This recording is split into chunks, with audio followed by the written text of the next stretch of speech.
안녕하세요. 바람난 남편 속 시원하게 치워버리고 행복하게 아주 잘 살고 있는 40대 여자입니다. 마흔도 되지 않은 나이 30대. 새롭게 시작하기엔 늦어버린 것 같지만 새로운 삶을 되찾기엔 충분했던 30대 중반에 이혼을 하게 되었네요. 남편의 외도를 알고 이혼을 그 자리에서 바로 결정하긴 했지만 막상 이혼이 코앞에 다가왔을 땐 막막하기도 하고 겁도 나더군요. 하지만 지금은 살면서 가장 행복한 때를 보내고 있다고 자부할 만큼 행복으로 가득 찬 하루하루를 보내고 있습니다. 지금과는 달리 충격으로 가득했던 이야기 한번 들어보실래요? 지금은 전 남편이 되어버린 남편과 처음 만난 것은 대학교 때였어요. 저와 남편은 같은 동아리에서 활동을 하고 있었는데 신입생이었던 저를 남편이 먼저 좋아했었죠. 진중하고 과묵한 남자가 좋다며 쫓아다니니 그거 참 매력이 색다르더라고요. 한결같이 저를 좋아해주는 남편의 모습에 저 역시 마음을 빼앗겼고 10년이란 긴 연애 끝에 결혼까지 하게 되었습니다. 결혼을 하며 새롭게 가족이 된 시댁은 솔직히 좀 별로였습니다. 가진 것이 없는 시댁이었는데 물론 가난이 별로라는 것은 아니었습니다. 제가 별로라고 생각했던 건 허세였어요. 시모는 유난히 허세가 많은 사람이었는데 그 허세가 정말 꼴보기가 싫더라고요. 어느 날은 길거리에서나 산 브로치를 하고 와서는 자랑을 하는데 차마 보고 있기 민망할 정도였어요. 길거리에서 사는 브로치라 그러는 것이 아니에요. 문제는 그 허세에 있었죠. 어머니, 브로치 너무 예쁘네요. 지금 옷에도 딱 어울려요. 그래? 그렇지 않아도 이거 엄청 비싸게 주고 산 명품이야. 백화점에서 샀단다. 왜? 갖고 싶니? 너 줄까? 아니요. 전 브로치 잘 안 하는걸요. 어머님께 잘 어울리니까 어머님 하세요. 명품이라기엔 본 적도 없는 문양에 누가 보아도 보세 제품인데 꼭 시모는 자신이 걸친 것은 다 명품에다가 백화점에서 산 것이라며 허세와 거짓말로 재력을 포장하더라고요. 시댁의 형편이 여의찮다는 걸 누구보다 더 잘 아는데 저런 허세를 부리다니 참 어이가 없는 순간이 많았어요. 그것만 해도 충분히 시모에 대한 반감이 큰 편이었는데 남편과 제가 회사를 그만두게 되고 남편은 사업을, 저는 전업주부가 되고 나니 시모는 다른 것으로 반감을 사기 시작하더군요. 우리 아들 정말 대단하지 않니? 회사 생활만 하던 애가 저렇게 버젓이 사업체를 운영하는 것 좀 봐라. 그러게요. 대단한 사람이긴 하죠. 뭐든 열심히 하기도 하고요. 그러니까 그런 사람이 내 아들이야. 넌 무슨 복이니? 그렇게 잘난 남자 만나서 힘든 회사 생활도 그만두고 이 좋은 집에서 아주 편안하게 살림만 하면서 살고 말이야. 정말 팔자 하나는 잘 타고났구나. 네, 그렇네요. 제가 참 팔자 하나는 잘 타고났네요. 남편이 사업을 시작한 것도 저 정도까지 유지하고 있는 것도 저희 아빠의 도움이 컸다는 것을 누구보다 잘 알고 있으면서 저렇게 말하니 적잖게 당황스럽기도 하고 짜증도 살짝 나더라고요. 아들 타령이야 모든 엄마들이 하고 싶을 테니 그러려니 하려고 해도 저를 저딴 식으로 깎아내리는 것은 아니라고 생각했으니까요. 그리고 사실 제가 일을 쉬게 된 이유는 따로 있었어요. 회사를 다니며 임신을 했었는데 그것이 무리가 되었는지 유산을 했거든요. 유산을 하며 우울증이 왔고 사람들을 많이 만나야 하는 회사 생활이 큰 스트레스로 다가왔어요. 그래도 애착을 많이 가진 회사였기에 웬만하면 참고 다니려고 했지만 동료들에게 피해만 된다는 사실을 알고 그만두게 되었던 것이었죠. 그때 심리적으로나 육체적으로 얼마나 힘들어했는지 뻔히 아는 사람이 저딴 식으로 말하니 기분이 확 나빠질 수밖에 없었죠. 여기까지만 해도 충분히 제 기분은 나빴는데 시모는 임신에 관해서도 간섭을 하기 시작했어요. 걱정과 우려가 담긴 간섭이 아닌 오로지 저를 모함하기 위한 간섭을 말입니다. 그래, 그런데 너희 임신 노력은 하고 있는 거지? 한번 잘못됐다고 해서 아예 포기한 건 아니냐니 말이야. 아니면 혹시 네 몸에 문제라도 생겼니? 어머님, 저 몸에 아무 문제 없어요. 그리고 임신 문제는 저희가 알아서 할 테니 그것까지 간섭하지 말아주세요. 뭐? 너 지금 나한테 명령하니? 명령 아니고 부탁이라고 생각해 주시면 좋겠네요. 저 유산하고 몸도 마음도 많이 힘들었단 거 아시잖아요. 뻔히 다 아시면서 임신 이야기를 그런 식으로 꺼내면 아무리 저라도 기분 나빠요. 그러니까 다신 그런 이야기 꺼내지 마세요. 시모는 끝까지 대답을 하지 않고 돌아가 버렸고 아무래도 혼자 힘으로 시모의 입을 막을 순 없겠다 싶더라고요.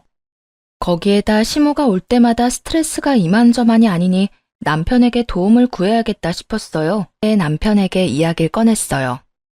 여보, 오늘도 어머님 다녀가셨는데 나 너무 힘들어. 오실 때마다 당신은 치켜 세우면서 나는 집에서 밥만 축내는 식충이 취급만 하시고 최근엔 임신 이야기까지 꺼내는데 내가 어떻게 해야 할지 모르겠어. 그래? 그런 말을 한단 말이야? 아, 내가 엄마한테 연락해서 집으로 오는 건 자제하라고 할게. 당신 몸 안 좋다고 좋게 이야기할 테니까 걱정하지 말고. 그나저나 마음고생 심했겠네. 진작 말하지 그랬어. 당신 일도 바쁜데 괜한 일로 신경 쓰이게 하고 싶지 않았어. 나 혼자 어떻게 해서든 버텨보려고 했는데 오늘은 나 어머님이랑 싸우기까지 했어. 이대로 계속되다간 어머님이랑 진짜 크게 다툼이 일어날 것 같아서 당신한테 도움 구하는 거야. 그랬어? 당신같이 순한 사람이 오죽했으면 그렇게 싸우기까지 했겠어. 앞으로는 내가 알아서 할게. 내가 오지 말라고 했는데도 불구하고 혹시나 엄마 또 찾아오면 바로 나한테 전화해. 내가 바로 와서 해결해 줄게. 남편은 말한 대로 시모에게 연락을 해 당분간 집으로 오지 말아달라 잘 말했고 시모는 알겠다고 군말 없이 답했다고 하더군요. 하지만 혹시나 했던 일은 역시나 일어났고 시모는 일주일을 넘기지 못하고 다시 집으로 찾아와 속을 뒤집어 놓기 시작했죠.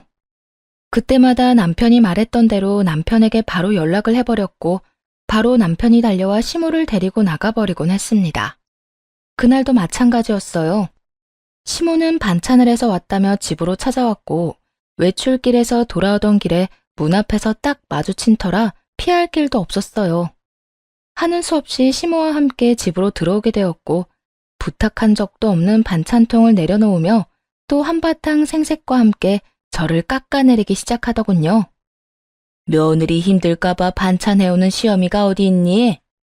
넌 정말 남편 복에 시어머니 복에 아주 복이란 복은 다 타고났구나.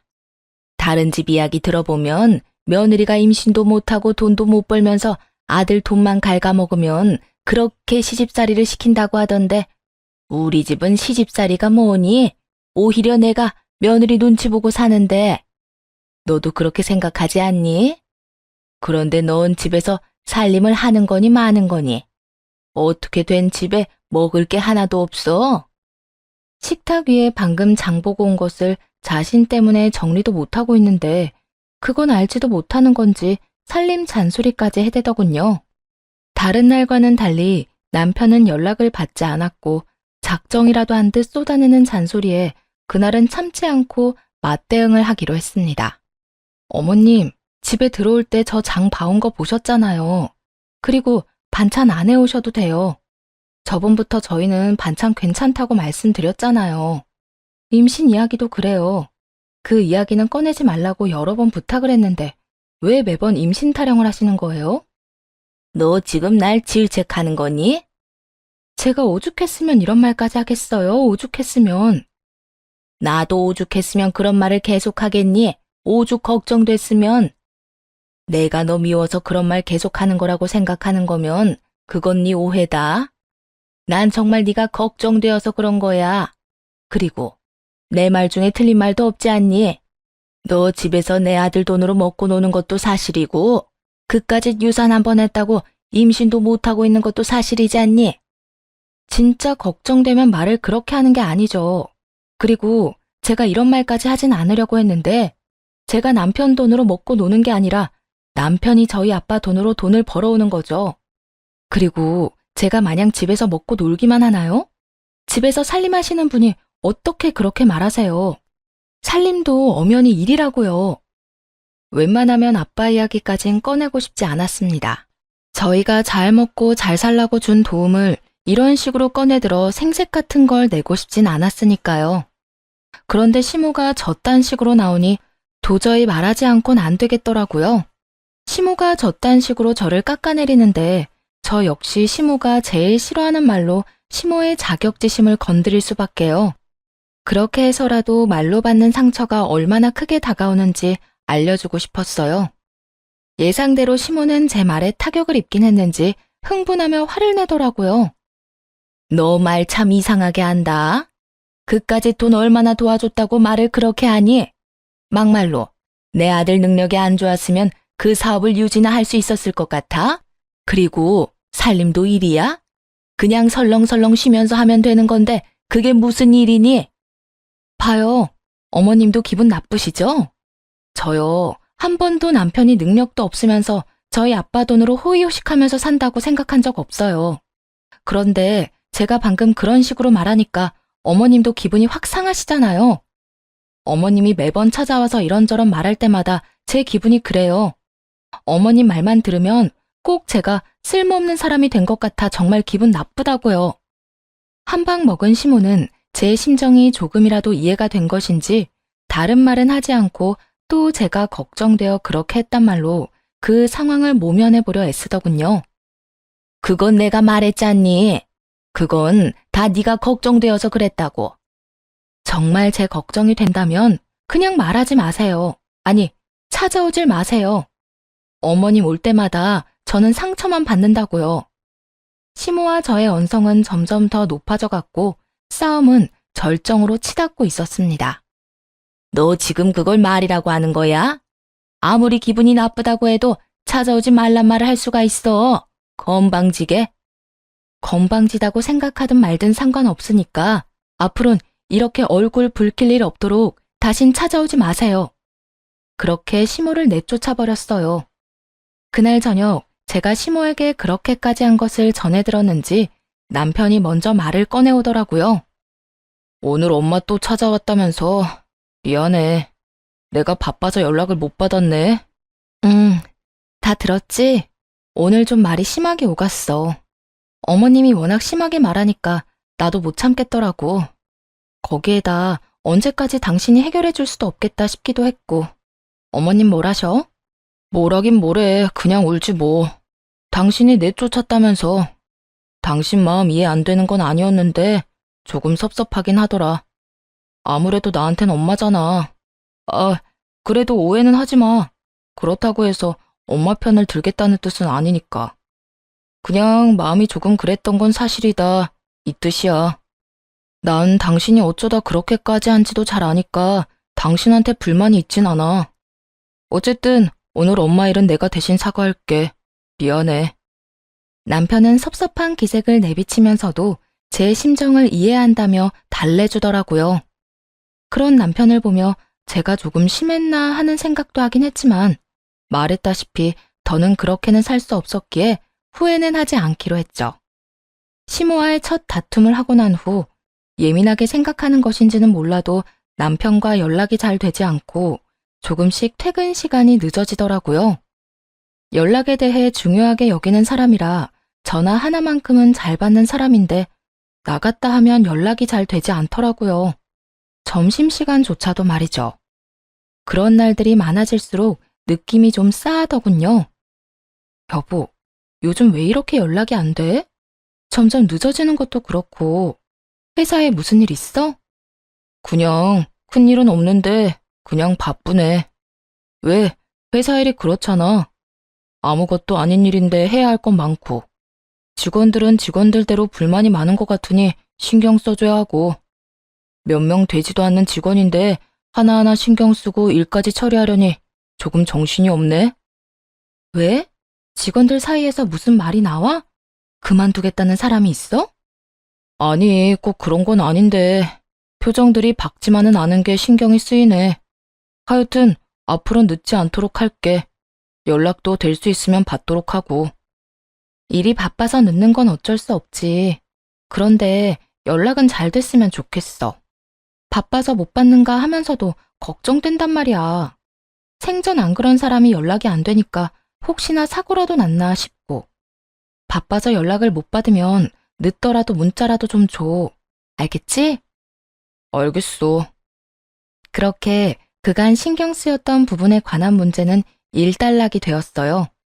그러던 어느 날 같이 점심이나 먹을까 하는 마음에 연락했더니 또 연락을 받지 않더라고요. 마침 회사 근처이기도 해 회사로 찾아갔더니 남편뿐만 아니라 직원들도 식사를 하러 간 것인지 아무도 없더라고요. 온 김에 남편의 얼굴이라도 볼까 싶어 차장실에 앉아 남편을 기다리기 시작했고 40분쯤 지나자 남편이 들어오더군요. 저도 안면이 있는 여직원과 함께 말이에요. 두 사람은 사장실에 앉아있는 저를 발견했고 남편은 빠르게 다가와서는 묻지도 않은 일들을 설명하기 시작했어요. 여보, 언제 왔어? 연락하지 그랬어. 지연 씨 임신했다고 해서 축하도 할 겸 나가서 고기 좀 사주고 왔어. 오래 기다렸어? 남편은 제 손을 붙잡고 눈치를 살피느라 바빴고 여직원은 그 뒤에 서서 가만히 저를 보고 서 있더라고요. 아무런 표정도 없이 말이에요. 연락해도 안 받던데 뭐. 근처까지 온 김에 밥이나 같이 먹으려고 했더니 그나저나 지연 씨 임신 축하해요. 입덧은 안 해요? 들어보니까 입덧 때문에 고생하는 사람들도 많던데 여러모로 힘들겠어요. 남편의 행동이 조금은 이상하긴 했지만 미혼인 여직원의 임신 소식에 온 정신이 여직원에게 집중이 되었어요. 살짝 당황스러운 마음도 없지 않아 말 그대로 입에서 나오는 대로 축하 말을 전하게 되었고 여직원은 제 인사에 살짝 미소를 보이며 대답하더라고요. 입덧은 아직 없는데 잘 모르겠어요. 아직 워낙 초기라서. 힘든 것도 아직까진 별로 없는 것 같긴 해요. 사실 요즘은 몸보단 마음이 조금 힘들긴 하네요. 사정이 좀 있어서요. 그 힘든 사정이야 묻지 않아도 뻔하기에 굳이 묻지 않았어요. 그저 불편한 상황을 빨리 벗어나고 싶더라고요. 아, 그래요? 어쨌든 사장님한테 임신 보너스 좀 달라고 하세요. 그걸로 맛있는 거 많이 사 먹고 꼭 순산하세요. 감사해요. 사장님이 이미 많은 걸 주셔서 보너스까지 바라면 너무 염치 없을 것 같은데.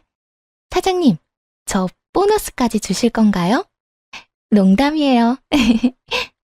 농담이라며 웃는 여직원과 저만 보고 있는 남편. 지금 생각해보면 여직원의 말도 남편의 행동도 의심스러운 것 투성인데 그땐 왜 몰랐는지 모르겠네요. 그저 남편이 워낙 다정한 사람이니 어련히 잘 챙겼나 보다 했는데 남편은 정말 여직원의 말대로 여러모로 많은 걸 주고 잘 대해주고 있었더군요. 하여튼 그날 남편은 일을 빨리 마무리하고 저와 함께 집으로 돌아왔고 그제야 여직원에 관해 궁금했던 걸 물었어요. 여보, 지연 씨 결혼 아직이지 않아? 내가 잘못 알고 있는 건가? 맞아. 결혼은 아직. 혼전 임신이야. 그렇구나. 나 아까 당황한 티 많이 났어? 순간적으로 좀 당황해서 너무 아무 말이나 했나 싶기도 해서. 혹시나 티 났으면 좀 실례되는 건 아닌가 싶어서. 아니야. 그런 티 하나도 안 났어. 그런데 왜 그렇게 지연 씨를 신경 쓰는 거야? 그냥 내가 유산 경험이 있어서 그런지 임신했다고 하면 신경이 좀 쓰이네. 아, 질투하고 이런 게 아니라 일하면서 너무 힘들어하면 어쩌지? 무리하면 안 될 텐데 하는 생각이 들어서. 그래서 그렇지. 그나저나 아기 아빠는 누구인지 알아? 남자친구가 있었어? 나도 자세한 건 몰라. 그냥 결혼 이야기는 없었는데 임신했다고 하니까 안쓰러워서 고기나 사주러 갔던 거야. 아, 그래? 하여튼 여러모로 마음고생하겠네. 당신이 좀 잘해줘. 남편은 자신은 아무것도 모른다고 하며 선을 딱 그어버리더라고요. 더는 여직원에 대해 말하고 싶지 않아 하는 것 같아 저도 말을 꺼내지 않았고요. 그런데 회사를 다녀오고 난 후 왜인지 모르게 아이 아빠가 누구인지 가끔 궁금해지더군요. 남의 일엔 크게 관심 가지지 않는 저인데 왜 이따금 궁금했는지 그 이유가 밝혀지는 데엔 그리 오랜 시간이 걸리지 않았어요. 평소와도 같은 날이었어요. 아침에 남편을 보내고 간단히 아침을 해결한 후 집안 대청소를 한 날이었죠. 마지막 환기를 시키며 커피 한 잔을 먹고 있는데 집으로 여직원이 찾아왔더라고요. 직원 혼자 사장 집에 찾아오는 일이 극히 드문 일이었기에 의아한 마음으로 문을 열어주었어요. 여직원은 한마디 인사도 없이 집으로 들어오더니 다짜고짜 이렇게 말하더군요. 사모님, 사장님과 이혼해주세요. 딱 이렇게 말입니다. 처음엔 꿈이라도 꾸는 건가 아니면 임신한 여자가 술을 많이 마신 건가? 별의별 생각을 다 했던 것 같아요. 그렇지 않겠어요? 다짜고짜 찾아와서 한다는 말이 내 남편과 이혼해달라고 하니까요. 얼마나 그 상황이 당황스러웠으면 말까지 다 더듬거리며 나오더라고요. 네? 지연 씨, 그게 갑자기 무슨 말... 이혼이라뇨? 저 임신했다는 건 그때 들으셨죠? 이 뱃속의 아기 아빠, 사실은 사장님이에요. 그러니까 사장님이랑 이혼 좀 해주세요. 그보다 본론만 말할 수도 없을 텐데요. 직설적인 그 말이 이해되지 않아 멍하니 서 있었어요. 못 알아들은 단어가 하나 없는데도 불구하고 충격이 너무 크니 뇌에서 이해를 거부하는 느낌이 들더라고요. 똑딱거리는 시계 초침 소리가 들릴 만큼의 무거운 침묵이 흐르고 가까스로 정신을 차려 여직원이자 상간녀에게 되물었어요. 그러니까 그 아기가 내 남편의 아기다. 이 말 맞죠? 너무 당황스러워 말도 제대로 나오지 않는데 상간녀는 너무나도 당당하게 답하며 또다시 이혼을 요구해 오더군요. 네, 제대로 들은 거 맞아요. 그러니까 제발 이혼 좀 해주세요. 전 제 아기 아빠 없는 애로 키우고 싶진 않아요.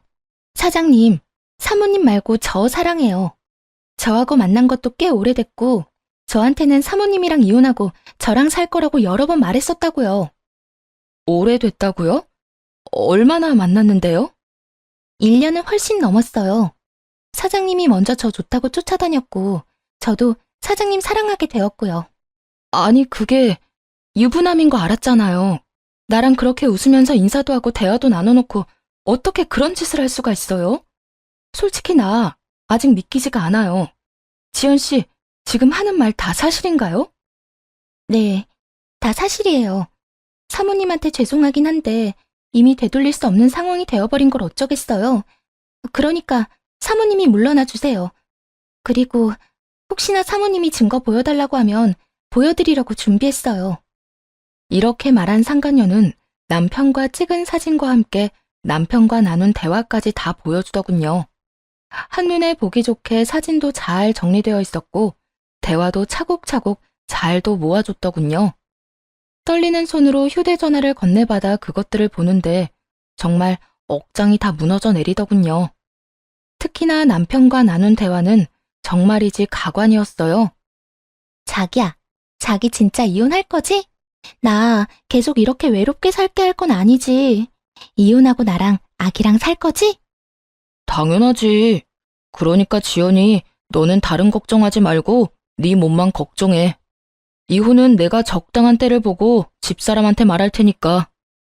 요즘 자기 보면 이혼할 생각이 있는 사람인지도 모르겠어.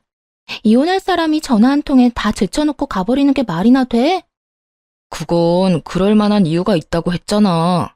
그리고 너 임신하고 나선 내가 집사람 전화 받고 간 적 있어? 요즘엔 아예 전화도 안 받는 거 잘 알잖아. 지연아, 이혼해도 다 과정이 있는 거야. 되도록 조용히 이혼해야 좋은 거라고. 괜한 의심받게 되고 불미스러운 일 생기며 상황만 더 번거로워지고 돈은 돈대로 줘야 해. 위자료 그냥 주면 되잖아. 위자료가 아까워서 이혼 이야기를 못 꺼낸다는 게 말이나 돼? 내가 방금도 말했지.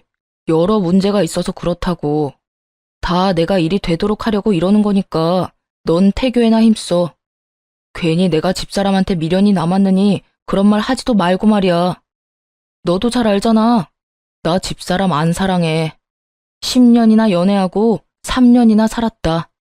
그런 여자가 나한테 지금까지 여자일 것 같아? 그냥 같이 사는 사람이야. 마지못해 같이 사는 사람. 13년이면 정이나 의리 같은 게 있겠네. 자기, 똑바로 말해. 나야 아니면 자기 집사람이야? 그걸 말이라고 해? 난 당연히 우리 지연이지. 집사람하고 우리 정, 그딴 것도 없어. 부부싸움 한 번 없이 사는 이유가 뭐겠어? 부부 사이가 너무 좋아서? 아니야. 그만큼 감정이 없다는 거야. 아무 감정도 없는데 싸울 일이 있겠어? 정말이지? 난 자기 말만 믿는다. 그래, 생각을 좀 해봐. 엄마한테 그딴 식으로 구는 여자를 어느 남자가 좋아하겠어? 내 돈으로 호의호식하면서 살면서 콧대는 얼마나 높은 줄 알아? 나 그 비위 맞추고 사는 거 아주 지긋지긋해 죽겠다고. 하루라도 빨리 이혼하고 싶은 사람은 나야, 나. 그러니까 그렇지 않아도 마음 급한 사람 그만 좀 닥달해. 우린 서로 힘들게 하지 말자, 어? 제 앞에선 둘도 없는 제 편이었던 사람이 뒤에선 시무와 별반 다르지 않은 말을 하고 있었어요. 충격으로 다리에 힘이 풀려 주저앉고 싶은 것을 얼마나 참았는지 모릅니다. 되뇌고 또 되뇌며 대화 내용을 보고 있는데 남편이 헐레벌떡 집으로 오더라고요. 야, 너 여기서 뭐해? 너 진짜 미쳤어? 당장 안 나와? 아, 왜 이래? 이거 나? 상황을 보아하니 지금 일어나는 상황이 서로 합의된 상황은 아닌 듯 보였어요. 남편은 어떻게 해서든 상간녀를 끌고 나가려 애쓰고 있었고 상간녀는 거실 바닥에 거의 눕다시피 하며 버티고 있었으니까요. 일단 나가. 여기서 당장 나가자고. 여기가 어디라고 감히 찾아와? 왜? 내가 여길 왜 못 오는데? 자기가 이혼하겠다며. 이혼한다고 했잖아. 자기가 말 안 하고 있길래 내가 대신 말해주러 온 건데 칭찬은 못 해줄 망정 날 왜 끌어내려고 해? 너 진짜 미쳤어? 내가 언제 그딴 말을 했어? 내가 왜 이혼을 해? 그리고 내가 왜 자기야? 너 망상증 있어? 남편은 최선을 다해 상간녀의 말을 부인하더군요. 자신의 아기를 가진 여자를 정신병으로 몰아가면서까지 말이에요. 그 모습을 보는데 정말 온갖 정이 뚝 하고 떨어졌어요. 상간녀는 남편의 말이 충격적이긴 했는지 남편의 손을 뿌리치곤 일어나서 남편을 똑바로 보며 따져 묻기 시작하더군요. 자기, 진짜 왜 그래? 이미 조용한 이혼은 물 건너갔어. 이젠 더럽든 말든 그냥 이혼만 남았을 뿐이야. 이미 내가 우리 사진이랑 우리가 나눴던 대화, 이 뱃속의 아기 아빠가 자기라는 사실까지 다 말했다고. 뭐야? 도대체 왜 그랬어? 내가 알아서 다 한다고 했잖아. 그걸 몰라서 물어? 하루라도 빨리 오빠랑 살고 싶어서 그랬잖아. 난 진짜 오빠가 이해가 안 돼. 능력도 좋은 사장님이 왜 그렇게 싫은 여자랑 살려고 하냐고. 그냥 위자료 많이 주고 이혼하면 되잖아. 능력 되잖아. 깔끔하게 이혼하고 이 집에서 나랑 우리 아기랑 행복하게 살자. 내가 잘할게. 나 출산하고도 회사 출퇴근하면서 자기 일도 잘 돕고 집안일도 잘하고 애도 잘 키울 수 있어. 난 자기만 나한테 오면 뭐든 다 잘할 수 있다니까. 상간녀의 말에서 남편이 밖에서 어떻게 자신을 포장하고 다니는지 잘 알겠더라고요. 남편은 집도 자신이 마련한 자기의 명의, 회사도 혼자서 잘 일군 회사라고 큰 소리를 떵떵 치고 다닌 모양이었어요. 집도 제가 해온 제 명의의 집, 회사도 어느 정도 자리를 잡긴 했지만 아빠의 도움이 아니라면 금방이라도 무너져 내려도 이상하지 않은 회사를 말이에요. 아무것도 모르는 상간녀는 남편의 말에 홀라당 넘어가서 불륜녀가 된 것도 모자라 임신까지 해버린 것이었어요. 상황이 어떻게 되었든 누가 누구를 속여 이런 거지 같은 상황이 되었든 저에겐 아무 상관도 없었지만요. 그저 저를 앞에 두고 이런 더러운 대화를 나누는 두 인간을 빨리 제 눈앞에서 치우고 싶은 심정만이 가득했습니다. 그만! 둘 다 그 입 다물지 못해? 그렇게 고함을 질러버렸고 정신을 놓고 싸우던 두 사람은 멈칫하며 저를 보더군요. 두 사람이 얼마나 쓰레기인지 이미 충분히 알았으니까 이제 그만해. 이혼? 그래, 이혼해야지. 그까짓 이혼 얼마든지 해줄게. 여보, 무슨 이혼이야, 이혼이. 난 당신이랑 절대 이혼 안 할 거야. 당신이 무슨 말을 들었는지 모르겠는데 나 이 여자 안 사랑해. 사랑? 넌 이 상황에서 아직도 사랑 타령이 하고 싶어? 그리고 이제 와서 사랑 타령을 하기엔 너무 늦은 것 같지 않아? 당신 아기 가진 여자가 다 말했잖아. 두 사람이 나눈 대화 다 보여줬다고. 내가 어디서부터 어디까지 봤을 것 같은데? 나 다 봤어. 당신이 나를 어떻게 생각하는지, 내 뒤에선 날 어떻게 말하고 다니는지. 심지어 당신이 진짜 사랑하는 여자가 누군지까지 말이야. 그거야 그냥 한 말이었어. 한순간에 잘못된 실수로 발목은 잡혔는데 어떻게 해도 해결이 안 되니까 일단 진정시키려고 그냥 한 말이었다고. 남편은 이 모든 상황이 실수에서 비롯된 일이라며 변명을 하기 시작했어요. 실수라는 단어에 저보다 상간녀가 먼저 화를 내며 남편을 몰아붙이더군요. 실수? 지금 실수라고 했어? 자기, 어떻게 내 앞에서 실수라는 말을 할 수가 있어? 가만히 있는 사람 좋다고 먼저 옆구리 찔러댄 사람 자기야, 자기. 내가 언제? 언제? 기억 안 나? 나한테 나만 마음 돌려먹으면 회사고 집이고 전부 내 몫이라며. 한평생 돈 걱정 없이 살게 해주겠다고 하루가 멀다고 꼬신 사람이 누군데? 나 임신했다고 했을 때도 회사 잘 읽어서 우리 아기한테 다 주겠다고 했잖아. 결국 돈 때문에 불륜과 임신까지 했다는 말을 참 애절하게도 해대더군요.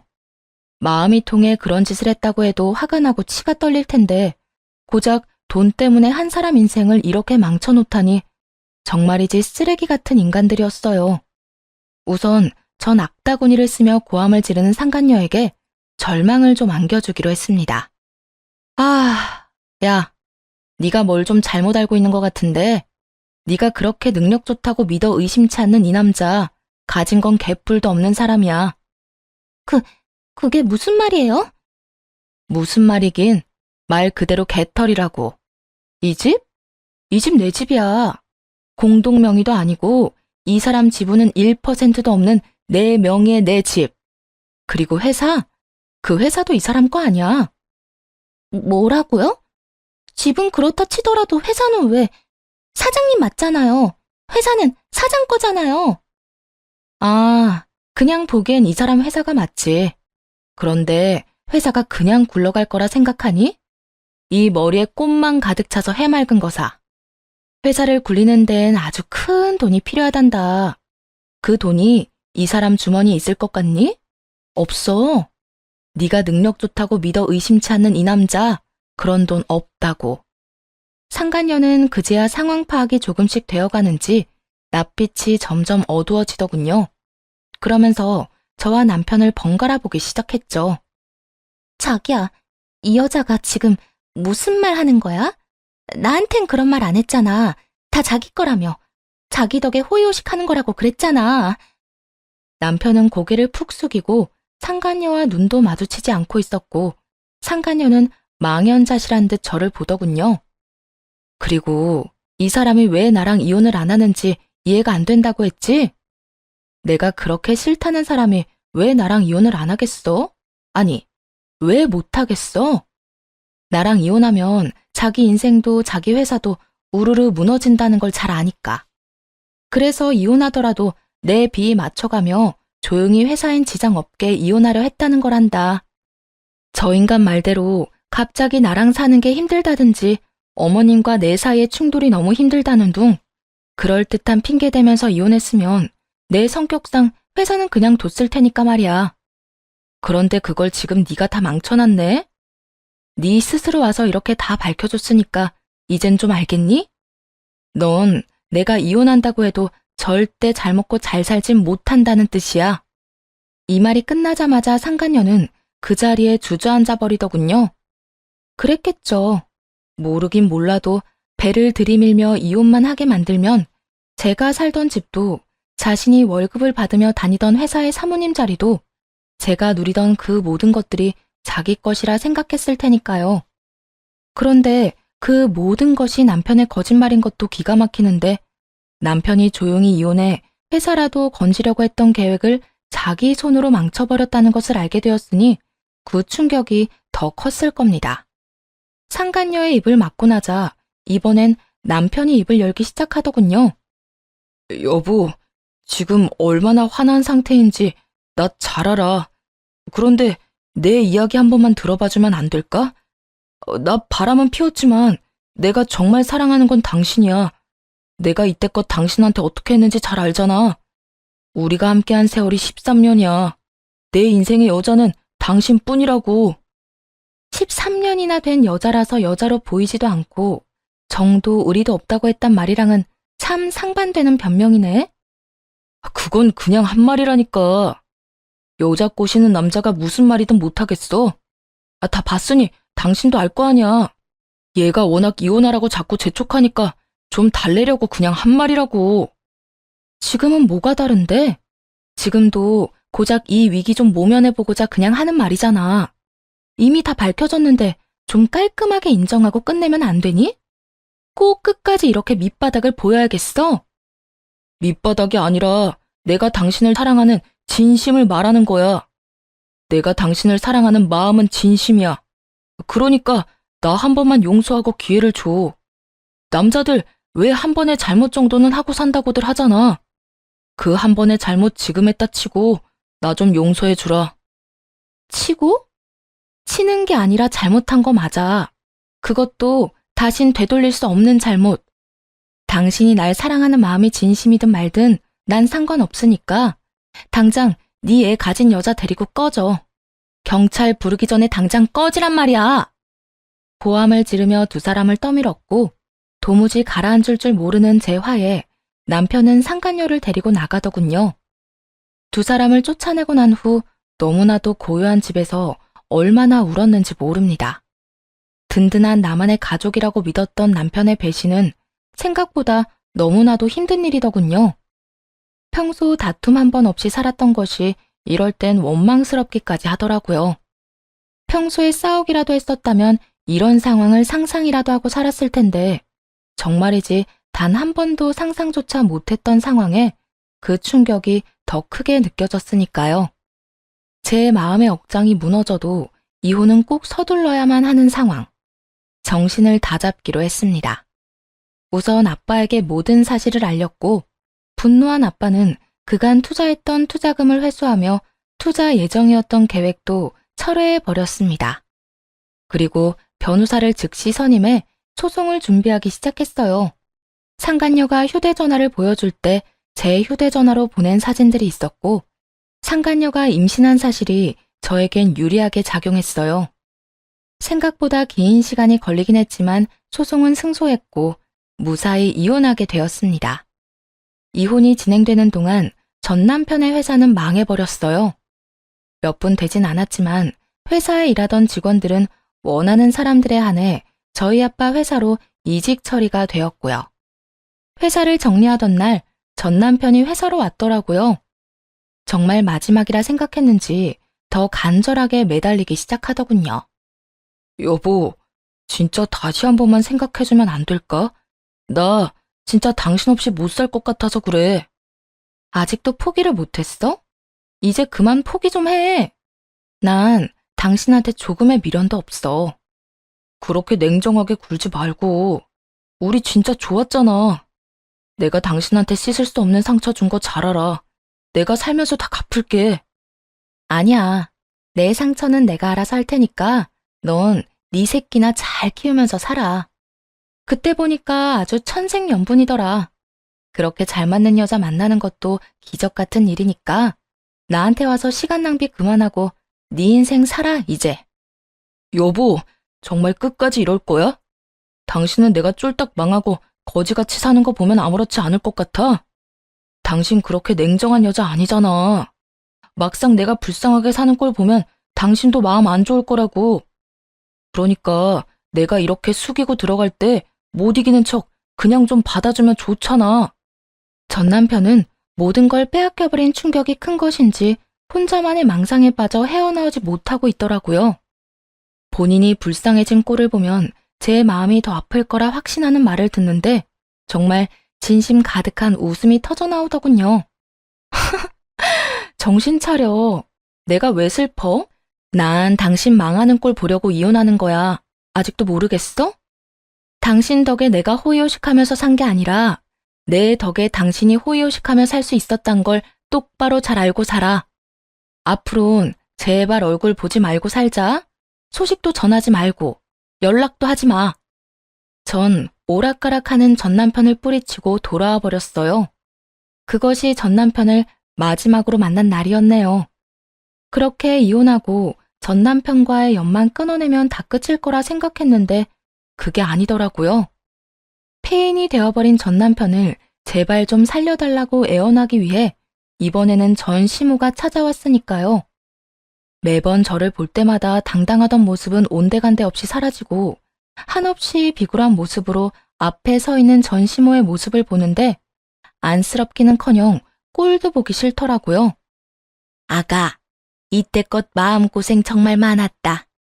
내가 모든 사실을 알고 나서 그 모자란 놈 얼마나 혼내는 줄 모른다. 능력도 쥐뿔 없는 인간을 사람 구실하게 만들어줬더니 뭐? 바람? 내가 기가 막혀서 정말. 내가 너한테 너무 미안해서 면목이 없구나. 아, 네. 그러면 이만 가보세요. 저는 그 가소로운 연기를 보고 싶지도 않아 문을 닫아버리려고 하니 시모가 다급히 문을 붙잡고 본론을 꺼내놓기 시작했어요. 아주 다급하게 말이에요. 아가, 그러지 말고 내 아들 한 번만 용서해주면 안 되겠니? 너랑 이혼하고 내 아들 지금 꼴이 말이 아니다.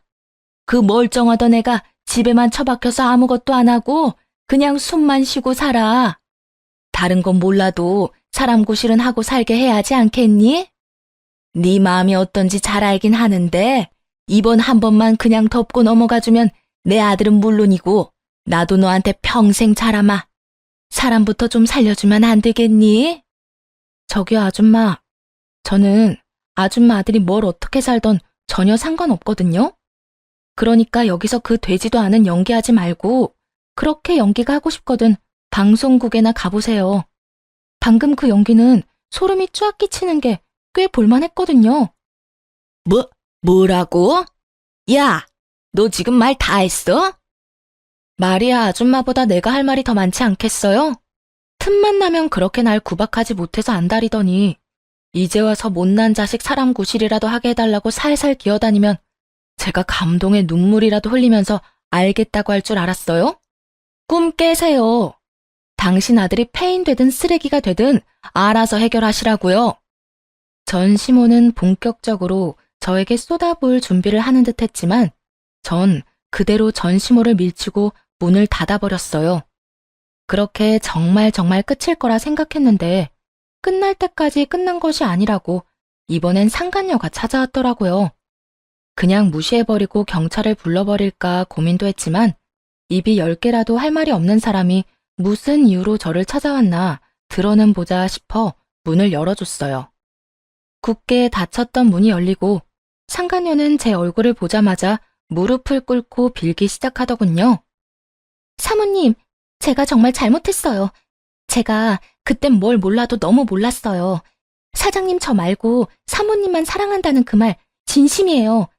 제가 사장님이 너무 탐이 나서 거짓말했던 거예요. 그러니까 사장님 좀 용서해주면 안 될까요? 언제는 제발 이혼해달라고 빌더니 이제 와서 다시 살아달라고 비는 꼴이 볼만하더라고요. 그리고 그 속내도 여전히 다 보였고요. 왜? 막상 이혼시키고 나니 없어도 너무 없다 싶어? 그래서 네 아기 양육비도 못 받을 것 같아? 그래서 내 옆에 다시 붙여놓으면 돈은 뜯어낼 수 있을 것 같니? 그걸 어떻게... 다 아시는 것 같으니까 솔직하게 말씀드릴게요. 아기 키우려면 돈이 한두 푼 드는 것도 아닐 텐데 저 돈 없어요. 아기 아빠한테 양육비라도 받아야 안 굶고 살 텐데 그 인간도 땡전 한 푼 없다고 배째라고 나오는데 저 진짜 미칠 것 같다고요. 그러니까 사모님이 다시 좀 데리고 가서 살아주세요. 저요, 양육비 많이도 필요 없어요. 조금만, 아주 조금만 주셔도 되니까 그 인간 저한테 양육비라도 줄 수 있게 해주세요. 대충 예상은 했지만 그 입으로 직접 이유를 들으니 정말 가관이더라고요. 양심에 털이 나도 제대로 난 격이었죠. 얼굴에 철판을 제대로 깐 상간녀는 정신 나간 부탁을 쉬지 않고 해대며 눈물까지 흘려대더라고요. 그 더러운 눈물을 누구 집에 떨어뜨리는 건지 그것마저도 화가 나는 상황이었네요. 여기가 어디라고 그 더러운 눈물을 떨어뜨려? 남의 가정 산산조각 낼 땐 언제고 이제 와서 양육비라도 받아야 하니 다시 데리고 살라고? 넌 정말 양심이 없구나. 아니면 내가 우스웠니? 처음 우리 집 찾아와서 이혼하라고 당당하게 요구할 때부터 양육비 타령하는 지금 이 순간까지 어떻게 그렇게 뻔뻔하기 짝이 없어? 저도 오죽했으면 이렇겠어요. 오죽 마음이 급했으면 이러겠냐고요. 저도 여기 쉽게 찾아온 거 아니에요. 배는 불러오고 곧 출산인데 돈이 너무 없다고요. 그러니까 제발 이렇게 부탁드릴게요. 그게 안 되면 저한테 가져가신 위자료라도 좀 돌려주세요. 불쌍한 사람 돕는다고 생각하시고 그 돈이라도 주세요. 네가 불쌍해야 도울 생각이 들지. 난 너 안 불쌍해. 네가 왜 불쌍해? 네 의지로 유부남 만나서 네 의지로 임신까지 하고 네 바람대로 내가 이혼까지 했는데 여기서 굳이 불쌍한 사람을 꼽으라면 나 아니니? 그러니까 나한테 찾아와서 이딴 부탁하지도 말고 다신 찾아오지도 마. 당장 일어나서 가. 네 눈물 내 집 바닥에 떨어지는 꼴조차도 보기 싫으니까. 지금 안 나가면 나 경찰 부를 거니까 당장 나가. 부르려면 불러요. 어차피 이판사판이라고요.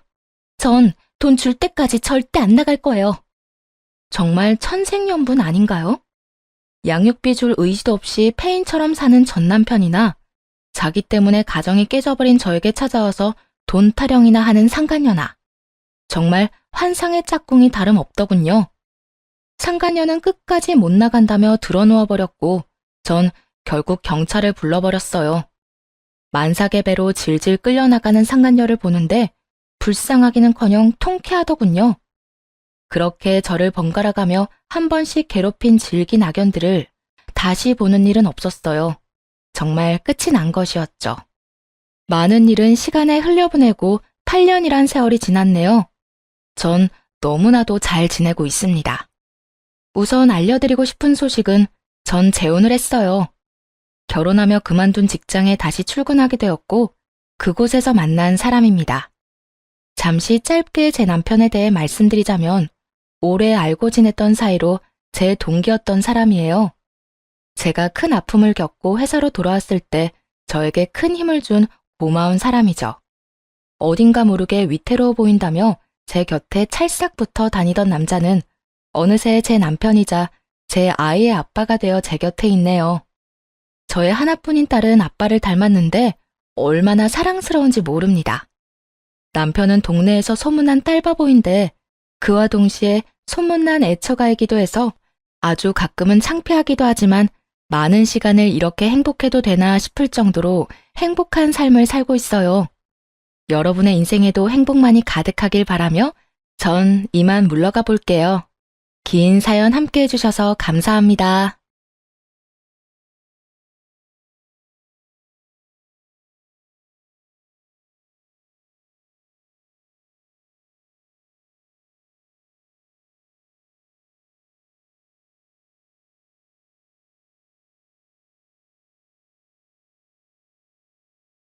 안녕하세요. 평범한 30대 여자입니다. 일상을 평범하게 살았다고 생각하는데 단 한 가지 평범하지 않은 것이 있다면 바로 이혼을 했다는 점이겠네요. 사랑하는 사람과 연애를 하고 그 사람과의 결혼을 고민했으며 긴 고민 끝에 이룬 가정은 행복만이 가득할 거라 믿어 의심치 않았는데 말이죠. 어느 순간 결혼 생활은 막장으로 치닫고 있더라고요. 직접 겪고도 도무지 믿기지 않는 막장 말이죠. 신혼 때는 그나마 행복했어요. 남편은 시댁 행사뿐 아니라 친정 행사에도 빠지지 않고 참석했고 부모님과 여동생도 잘 챙겨주곤 했었죠.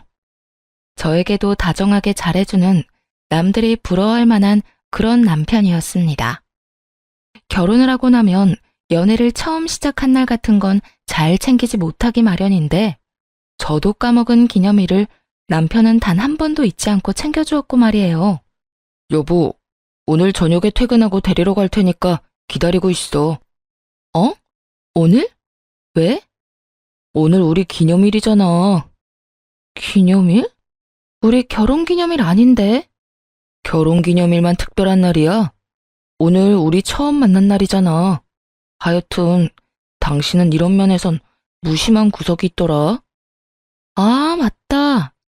그런데 내가 무심한 게 아니라 당신이 지나치게 섬세한 거야. 그런 섬세한 남자가 내 남편이라 난 행복하고. 그래, 뭐, 당신이 행복하다면 됐어. 그러면 저녁에 만나? 우리 처음 만났던 거기 예약해놨어. 이렇듯 세심하고 다정한 남편이기에 더 남편을 믿고 의지했었죠. 그런데 이토록 다정하고 세심한 남편과는 다르게 시댁은 가까워지면 가까워질수록 이상한 모습이 보이기 시작하더라고요. 처음은 시모였어요. 시모는 겉보기엔 고상함이 철철 흘러넘치는 사람처럼 보였어요. 집에서도 항상 단정한 차림에 기본적인 화장은 꼭 하고 있었고, 말투 역시 상냥하고 나긋한 편이었죠. 이런 겉모습에 다들 시모가 아주 좋은 사람이라 알고 있지만 그 실체는 전혀 그렇지 않았죠. 거짓말을 밥 먹듯이 하는 추악한 사람이었습니다. 특히 시누이에 대한 거짓말이 심했어요. 시누이는 학창시절에 사고를 많이 치던 아픈 손가락이었다고 하더라고요. 성인이 된 후론 큰 사고는 치지 않았는데 그 대신 취업도 하지 않고 시댁과 남편에게 빌붙어 사는 그런 존재였죠. 시모는 이런 시누이를 주변에 이렇게 말하고 다니더군요. 우리 딸, 요즘엔 집에서 좀 쉬고 있어. 난 원래 다니던 회사도 좋다고 생각하는데 우리 딸은 그렇지 않은지 더 좋은 곳으로 이직하려고 지금 준비 중이야. 바쁜 딸이 쉰다니까 지금이라도 좀 데리고 있으면서 살 좀 찌웠으면 하는 김에 한동안 들어와서 살라고 했어. 그런데 막상 집에 들어와서는 자기가 나 밥 차려준다고 하도 고집을 부려서 내가 요즘 난감하다니까. 처음엔 제가 모르는 시누이가 또 있는 건 아닌가 생각했던 적도 있어요. 시모가 눈도 한번 깜빡이지 않고 거짓말을 해댔으니까요.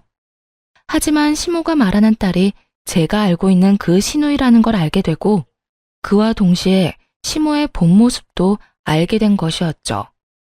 시누이는 이런 시모의 마음을 아는지 모르는지 취업 준비도 하지 않은 채 일용직 알바만 다니며 번 돈으론 사치를 즐기곤 했어요.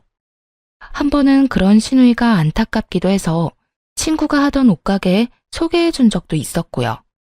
그런데 일주일도 되지 않아 친구에게 연락이 오더라고요. 고은아, 내가 진짜 웬만하면 참으려고 했는데 네 시누이 진짜 대단하더라. 어? 왜? 우리 시누이 사고 쳤어? 사고? 그냥 일반적인 사고면 내가 너한테 전화도 안 했을 거야. 네 시누이 출근하고 난 뒤부터 재고가 계속 안 맞는 거야. 그래서 혹시나 해서 창고 CCTV 돌려봤는데 글쎄 네 시누이가 창고에 있는 옷 훔쳐가고 있더라. 한두 벌도 아니야. 그냥 손에 잡히는 대로 가지고 가더라니까. 그래서 앞으로 나오지 말라고 했어. 뭐? 그게 정말이야? 아, 정말 미안해. 난 진짜 그런 짓 할 거라고는 생각도 못했어. 얼마야? 내가 손해본 거 바로 입금해줄게. 아니야. 돈 받으려고 너한테 전화한 건 아니고 그냥 알고나 있으라고. 혹시나 다른 친구한테 소개해주려거든 고민 좀 더 해보란 말 해주려고 하는 거야. 그리고 네 시누이 성격으로 봤을 때 자기가 잘못한 이야기는 쏙 빼놓고 할 것 같아서 말이야. 하여튼 네 시누이 조심해. 옷 가져가는 CCTV 보여줘도 눈 하나 깜빡 안 하더라. 그래. 미안하고 고맙고 내가 참 면목이 없네. 하여튼 미안해.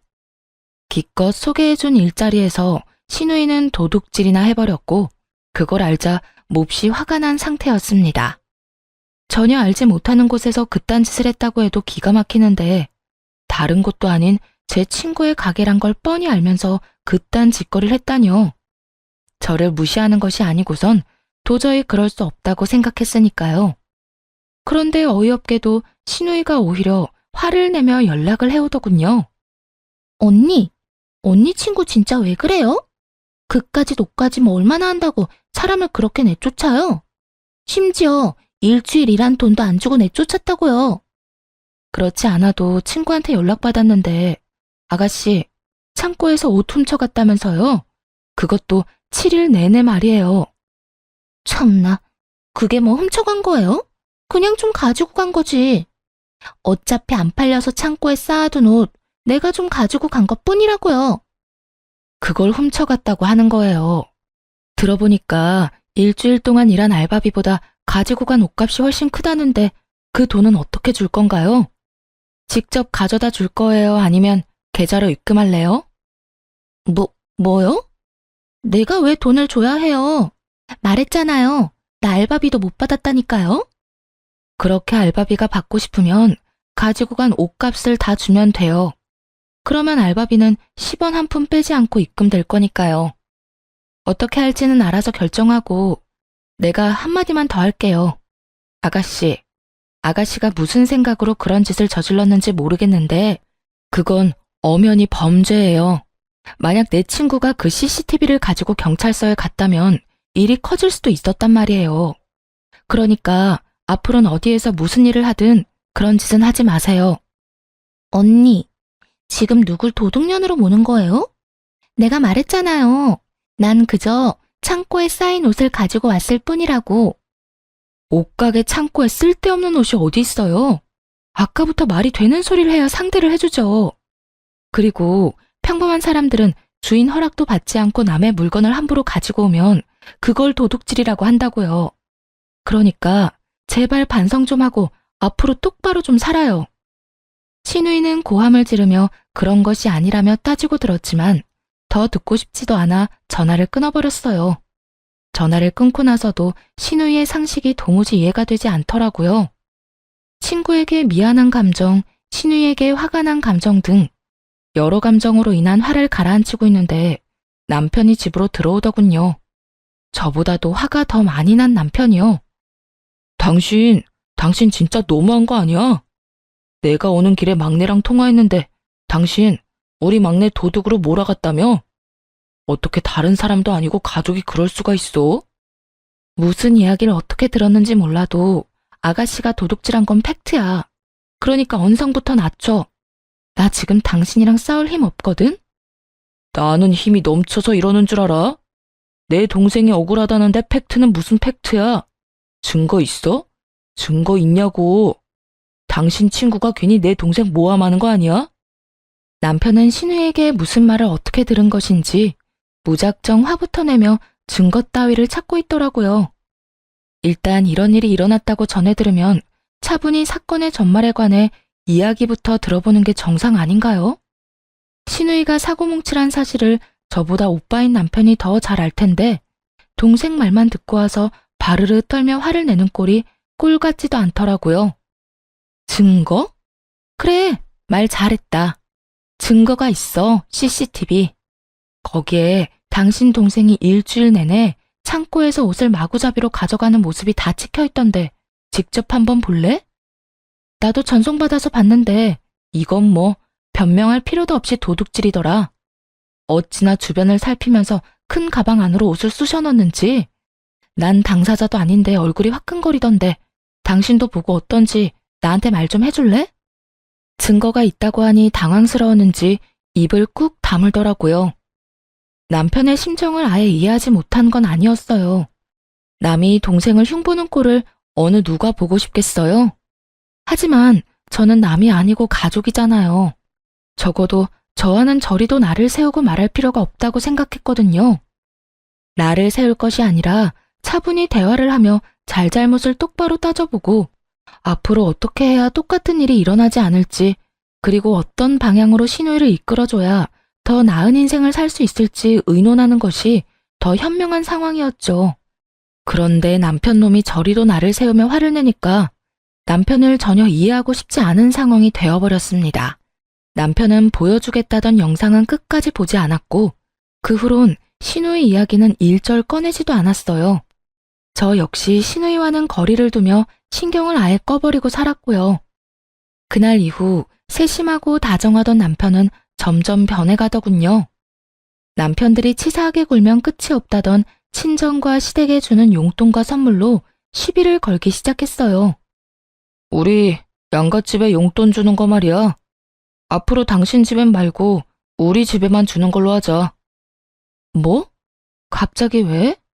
주려면 똑같이 주고 그러지 않을 거면 아예 주지 말자고 했던 게 당신이었던 거 잊었어? 당신 지금 이러는 거 진짜 치사한 거 알지? 치사한 게 아니라 합리적인 거지. 우리 집엔 막내까지 책임져야 하니까 생활비가 훨씬 더 많이 필요한 반면에 당신 집은 처제가 취업도 했고 아파트까지 있잖아. 솔직히 장인어른 장모님은 돈 들어갈 곳도 없는데 용돈까지 드릴 필요가 뭐 있어? 제 여동생은 신우이와는 다르게 학창 시절부터 속 한 번 썩인 적이 없고 대학교도 장학금을 받고 졸업을 해 대기업을 다니고 있었어요. 거기에다 청약으로 아파트까지 당첨이 돼 혼자 사는 중이었죠. 그런데 남편은 그걸 이유로 부모님께 드리는 용돈을 드리지 말자고 하더라고요.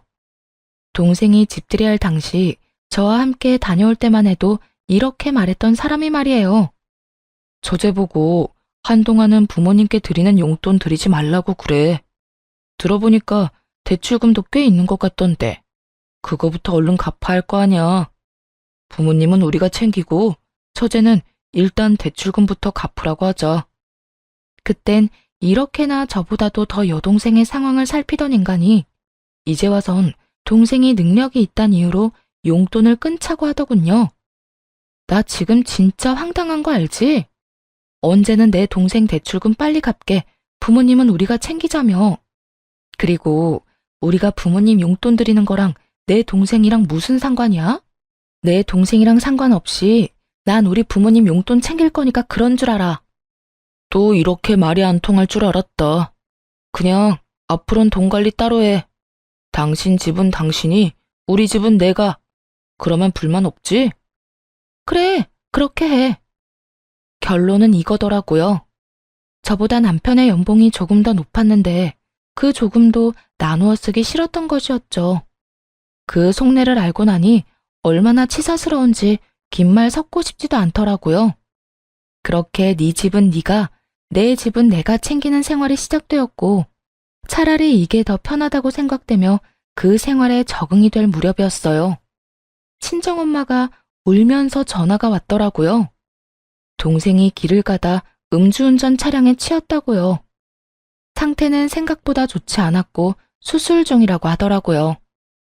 땡땡 병원인데 엄마랑 아빠가 너무 경황 없이 와서 아무것도 못 챙겨왔어. 입원 길어질 것 같으니까 당장 필요한 것 좀 대충 챙겨다 줘. 그렇다고 너무 급하게 서두르지 말고 천천히 와도 되니까 조심해서 와. 알겠지? 알겠어. 내가 대충 챙기긴 할 건데 필요한 건 문자로 보내줘. 전화를 끊고 나니 그제야 참았던 눈물이 쏟아져 나오더라고요. 아무런 설명도 없이 울고만 있으니 옆에서 통화 내용을 다 들은 남편이 차 열쇠를 챙기곤 이렇게 말하더라고요. 내가 데려다 줄 테니까 당신은 필요한 물건이나 잘 챙겨. 수건 좀 넉넉하게 챙기고. 그때 우리 엄마 잠깐 입원했을 때 보니까 수건 많이 필요하더라. 서두르지 말고 일단 급한 거 먼저 챙겨. 알겠어. 고마워.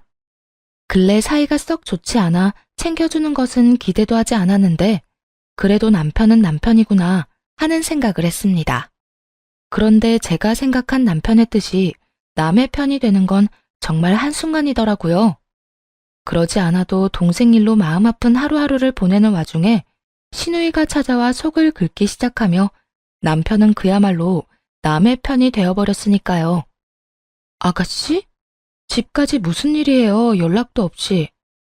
에이, 우리 사이에 연락까지 하고 와야 해요? 언니도 보고 싶고 오빠도 보고 싶어서 왔어요. 들어보니 언니 친정에 좋지 않은 일도 있다고 해서 겸사겸사 언니 얼굴도 볼 겸 해서요. 아, 그랬어요? 당신은 또 언제 그런 것까지 아가씨한테 말했대? 굳이 전하지 않아도 될 소식이라 생각해 남편을 보니 티나게 눈을 피하며 못 들은 척 하더라고요. 그때부터 조금 의심이 들긴 했어요. 분명 아가씨가 갑작스럽게 집으로 찾아온 건 이유가 따로 있을 거란 예감이 확 들었거든요. 두 사람은 시간을 두고 조심스럽게 본론에 접근하더라고요. 손가락 하나 까딱하지 않던 시누이가 저녁상을 차려준다고 난리를 부리더니 과일까지 손수 깎아 대령해 오더라고요. 그리곤 속내를 꺼내놓기 시작했습니다. 저기 언니, 사실 내가 부탁이 있어요. 부탁이요? 무슨 부탁? 그게 언니 동생 사고 나서 병원에 있잖아요. 그러면 병원에 있을 동안 동생 차 쓸 사람도 없는데 제가 좀 쓰면 안 돼요? 보험도 알아보니까 한 달짜리 보험도 있더라고요. 그거 가입하고 제가 좀 타고 다니면 안 돼요? 태어날 때까지만요. 누구는 후유증이 남으면 어떻게 하나, 일상으로 복귀가 힘들어지면 어떻게 하나, 흉이 크게 지면 어떻게 하나 이런 고민을 하고 있는데 남편과 시누이는 동생의 사고 소식을 듣고선 이런 계획이나 세우고 있었더라고요. 동생이 큰 마음 먹고 뽑은 새 차를 어떻게 해서든 가지고 올 생각 말입니다. 거기에다 시누이가 장롱 면허인 걸 뻔히 아는데 새 차를 가지고 운전 연습을 하겠다는 그 심보가 참 얄밉더군요. 아가씨, 그 차 제 차 아니에요. 제 동생 차라고요. 제 차도 아닌데 제가 어떻게 아가씨한테 빌려줄 수가 있겠어요? 언니 동생, 언니 말 잘 듣잖아요. 언니가 병원에 가서 잘 좀 이야기해달라고요. 어려운 부탁도 아니잖아요. 시누이는 남편을 보며 눈빛으로 도움을 청했고 그 뜻을 알아차린 남편 역시 저를 설득하기 위해 노력하더군요. 그래, 당신한텐 어려운 일도 아니잖아. 막말로 당신 차 빌려달라는 것도 아니고 처제가 쓰고 있는 차 빌려달라는 것도 아니잖아. 그냥 처제가 퇴원할 때까지 지하 주차장에 놀고 있는 차 좀 빌려달라는 것뿐이야. 말이 되는 소리를 좀 해. 차가 망가진다고 쉽게 살 수 있는 물건도 아니고 어떻게 빌려달란 말을 해? 그리고 아가씨, 장롱 면허잖아요. 운전을 잘해도 고민스러울 텐데 초보 운전자한테 동생까지 설득해서 차를 빌려달라고요? 그것도 사고 나서 병원에 입원해 있는 애 차를? 전 절대 그럴 생각 없으니까 그런 부탁하려거든 얼른 가세요. 당신도 그만해 이제. 단호하게 그 자리에서 안 된다고 선을 그어버리자 시누이가 떼를 쓰며 난동을 부리기 시작하더라고요. 그러지 말고 그냥 좀 빌려줘요. 벌써 친구들한테 새 차 끌고 놀러 가자고 다 말해놨단 말이에요. 지금 만나는 남자한테도 나 차 있다고 다 말해놨는데 이제 와서 언니가 안 된다고 하면 나는 어떻게 해요? 운전 못하는 거야. 하면서 연습하면 다 된다고요. 이게 떼 쓴다고 해서 해결될 문제라고 생각해요? 그리고 아가씨, 이렇게 막무가내로 떼 쓰면 다 들어주는 거 아가씨 집에서나 통하지 나한테는 안 통해요. 지금 나이가 몇 살인데 부끄럽지도 않아요? 네, 저는 안 부끄럽거든요. 차만 얻을 수 있다면 하나도 안 부끄럽다고요. 오빠 말 들어보니까 한 달 뒤에 퇴원이라고 해도 운전까지 할 수 있는 상태 되려면 얼마나 걸릴지도 모른다면서요. 그러면 그 차는 지하 주차장에 계속 세워만 둬야 할 텐데 그럴 바엔 필요한 나한테 빌려주면 서로서로 다 좋잖아요. 아니요. 저랑 동생은 엄한 사람 손에 맡겨서 범퍼카 되는 꼴 볼 바엔 그냥 지하 주차장에 세워두는 게 더 좋아요. 그러니까 이만 돌아가 주세요. 더는 이런 다툼 하고 싶지도 않네요. 어린 아이처럼 떼를 써대는 시누이를 남편이 말릴 새도 없이 내쫓아 버렸어요. 밖으로 쫓겨난 시누이는 여전히 고함을 지르며 떼를 쓰고 있었고 남편은 화근한 듯 저에게 따지고 들더라고요. 그까짓 차 얼마나 한다고 내 동생한테 이렇게까지 하는 거야?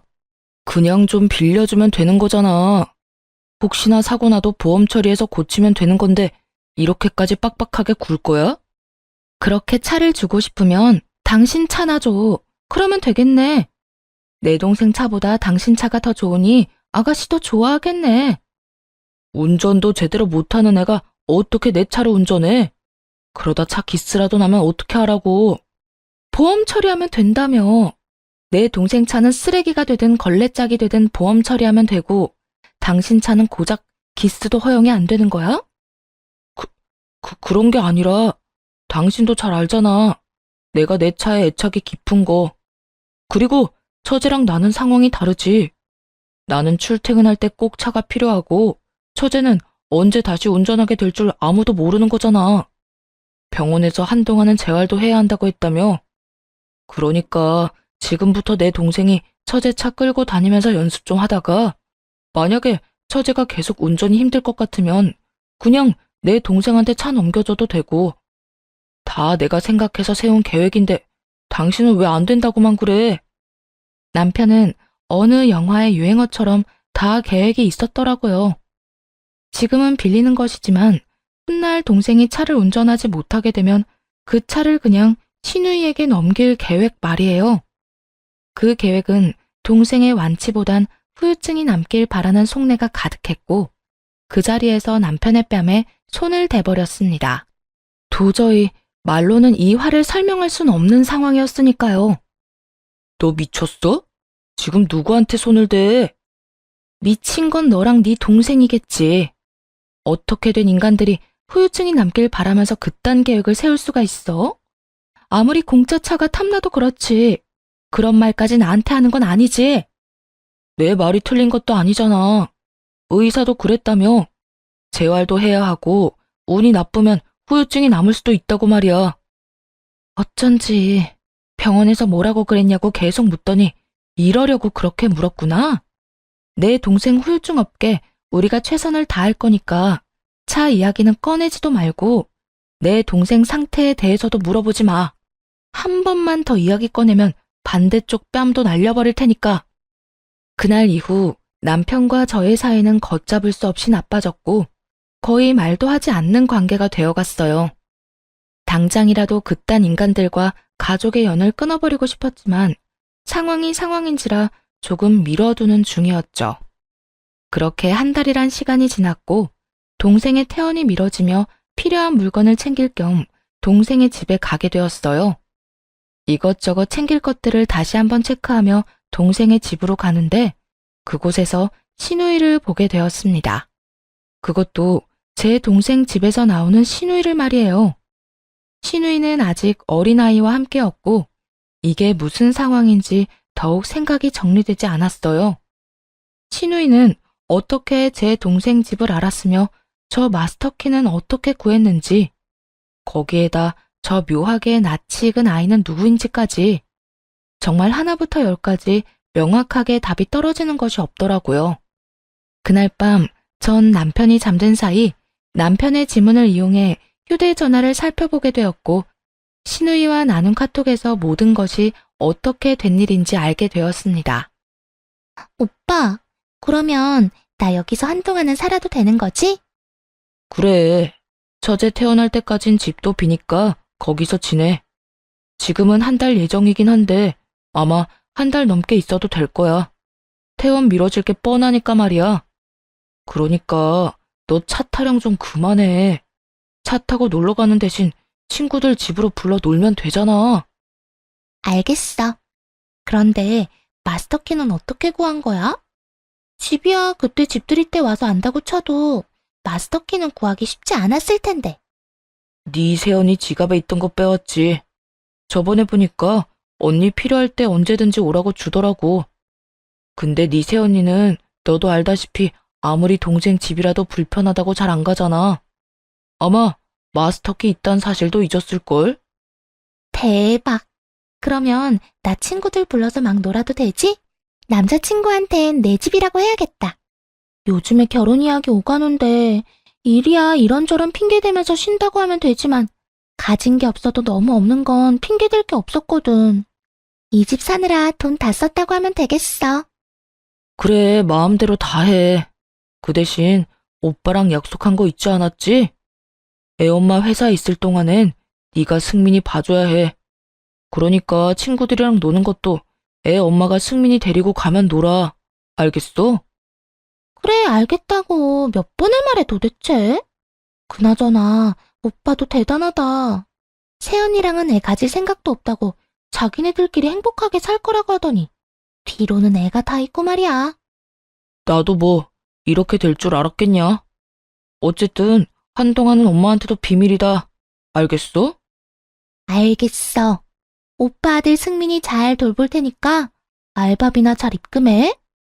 상간녀의 정체는 남아있지 않았지만 적어도 제가 궁금했던 모든 내용은 다 있더라고요. 동생의 집들이 때 참석을 해 집을 알고 있던 남편이 제 지갑에 있는 마스터키를 빼돌려 시누이를 동생의 집에 살게 한 것이었어요. 상간녀와 남편의 사이에서 생긴 아이를 돌보게 하면서 말이에요. 남편에 대한 실망감과 배신감은 정말 무엇과도 비교할 수 없는 정도였죠. 남편에게 큰 실망을 해 이혼을 생각했을 땐 적어도 눈물은 나오지 않았는데 남편에게 배신을 당하고 나니 눈물이 나더군요. 그날 밤 정말 얼마나 울었나 모릅니다. 아무리 눈물을 멈추려고 해봐도 멈추지가 않더라고요. 그렇게 눈물로 밤을 지새우고 남편 놈이 출근하자마자 흥신소에 의뢰했죠. 제 눈에서 눈물을 뺀 상간녀의 정체가 궁금했으니까요. 얼마 뒤 흥신소에서 연락이 왔고 상간녀의 정체는 제가 정말 예상도 하지 못한 여자더군요. 사모님, 일단 상간녀는 남편분이랑 한 회사에 다니고 있는 사람이더라고요. 회사에 이미 결혼까지 하고 출산을 했다고 알려져 있고 결혼식은 스몰 웨딩으로 해 회사 사람들은 한 명도 초대하지 못했다 정도로 정리한 듯 했어요. 얼마 전엔 출산 휴가 끝내고 복귀한 상태고요. 남편분이 얻어둔 집에서 애랑 같이 살고 있었습니다.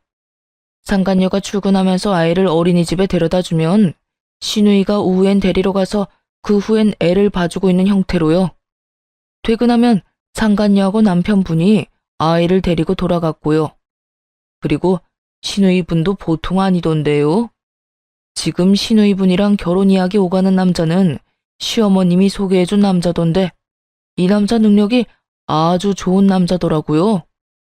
그런데 사람 보는 눈은 없는 건지 시누이분을 좋은 대학 졸업해서 좋은 회사 다니다가 이직을 위해 잠시 쉬는 걸로 알고 있더라고요.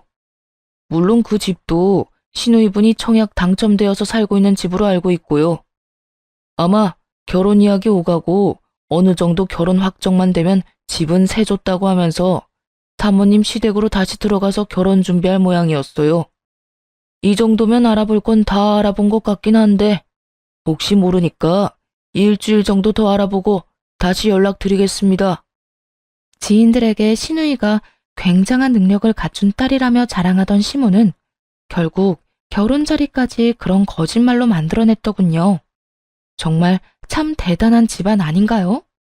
입만 열면 거짓말인 시모, 능력에 비해 가지고 싶은 것이 많아 남의 것을 탐내는 시누이, 그리고 외도를 저지른 것도 모자라 밖에서 애까지 낳아 두 집 살림 중인 남편. 그때까진 전혀 몰랐는데 그때 보니 제가 막장 종합 선물 세트 같은 집안에서 살고 있었더라고요. 그 막장 집안을 산산조각 낼 계획을 세웠고 그날은 생각보다 일찍 다가왔어요. 미리 흥신소 직원에게 제 동생 집에 시누이의 예비 신랑이 오면 바로 연락을 달라 부탁을 해둔 상황이었어요. 그런데 며칠 지나지 않아 연락이 왔더라고요. 그 남자가 지금 집으로 들어갔다고요. 곧바로 동생의 집으로 향하며 경찰에 신고를 해버렸어요. 제 동생 집에 누군가가 허락도 없이 살고 있는 것 같다면서 말이죠. 신고를 받은 경찰은 즉시 집으로 출동했고 도착했을 때는 시누이가 자기 집이라며 딱 잡아떼고 있더라고요. 여기 제 집 맞다고요. 아, 그러니까요. 본인 집이 맞으시면 신분증이랑 이 집이 본인 집이라는 증거가 될 만한 서류를 보여달라고 몇 번을 말씀드립니까?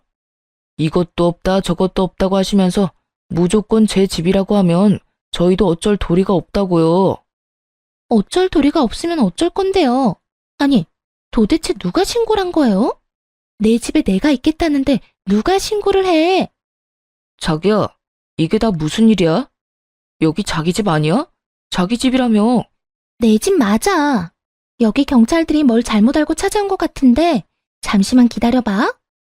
시누이는 경찰분 앞에서도 뻔뻔하게 거짓말을 하고 있었고 그런 시누이 앞에 모습을 드러냈어요.